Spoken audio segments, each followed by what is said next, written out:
Our pitchers strike out significantly more batters than the typical hurler in Major League Baseball. That's it. That's my definition. Speed is not a prerequisite, although a lot of power pitchers throw hard. They generate a lot of swings and misses thanks to a strong fastball, sharp breaking pitches, and off speed stuff. Hall of Fame inductee Charles Radburn, Old Hoss, who won 60 games, a record, and struck out 441 batters playing for the Providence Grays in 1884, would not meet this definition of a power pitcher because his strikeout ratio was close to the league average in 1884. So why aren't his 441 strikeouts the single season record? It's because playing context differs so radically from our time. Old Hoss pitched 50 feet from home plate, not 60 feet 6 inches. Walks occurred after 6 balls, not 4.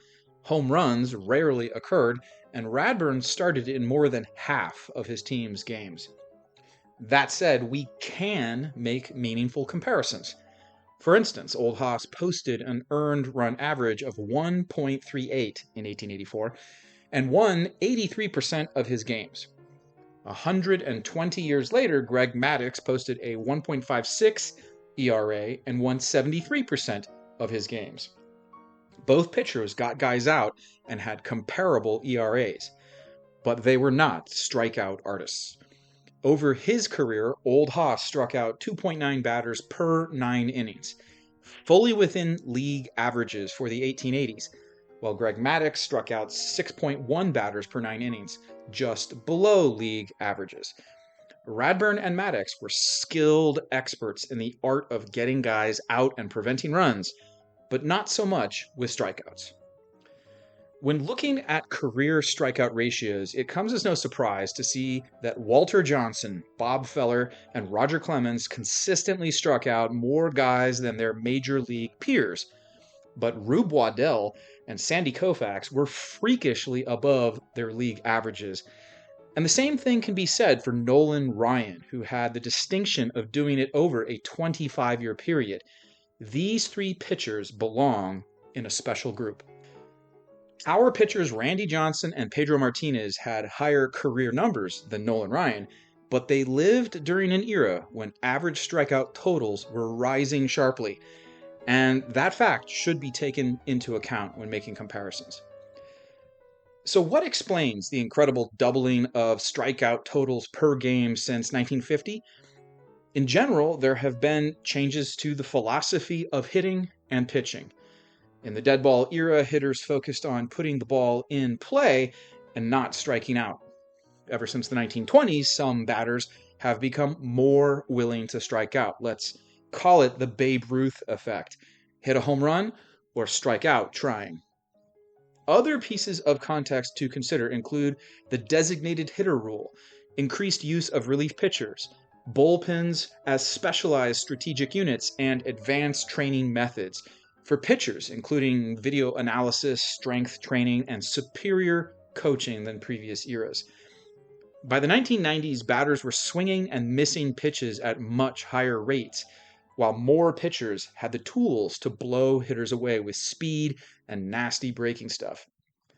Here it is worth pointing out that in 2024, Chris Sale of the Atlanta Braves struck out 11.4 batters per 9 innings of work, but major league teams averaged 8.5 strikeouts per game.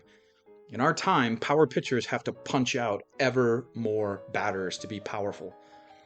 Wee Willie Keeler, one of baseball's great contact hitters, played from 1892 to 1910 and struck out once every 63 at-bats. Three-time batting champion Luis Arraez, known for his exceptional bat control, is nowhere near that kind of ratio, but he and Keeler both share lifetime batting averages above 300. Some measurements of performance hold up over time. Sandy Koufax certainly wasn't the first pitcher with a terrific fastball, but he was the first starting pitcher to consistently strike out 10 batters per 9 innings of work, and Koufax remains the single-season strikeout record holder for a left-handed pitcher. Does this mean legendary hurlers from earlier eras weren't great? No, it doesn't. Players from Walter Johnson's era said he threw harder than anyone else in the league, and the same thing was said about Bob Feller in the 1930s and 1940s. The big train, Walter Johnson, routinely pitched over 300 innings and completed 30 games a season. No one does that anymore, and no one is going to throw 110 shutouts. When it comes to comparing pitchers from different eras, earned run average is a good baseline because so many other things like innings pitched, complete games, or strikeout totals differ so widely from era to era. But as I see it, Sandy Koufax was the first modern power pitcher, striking out nearly twice as many batters as the league average. But who knows? Perhaps in 20 years, starting pitchers will have strikeout ratios like the closers do in our time. Aroldis Chapman, for instance, strikes out 15 batters per 9 innings. Old Haas could not have imagined such an incredible number.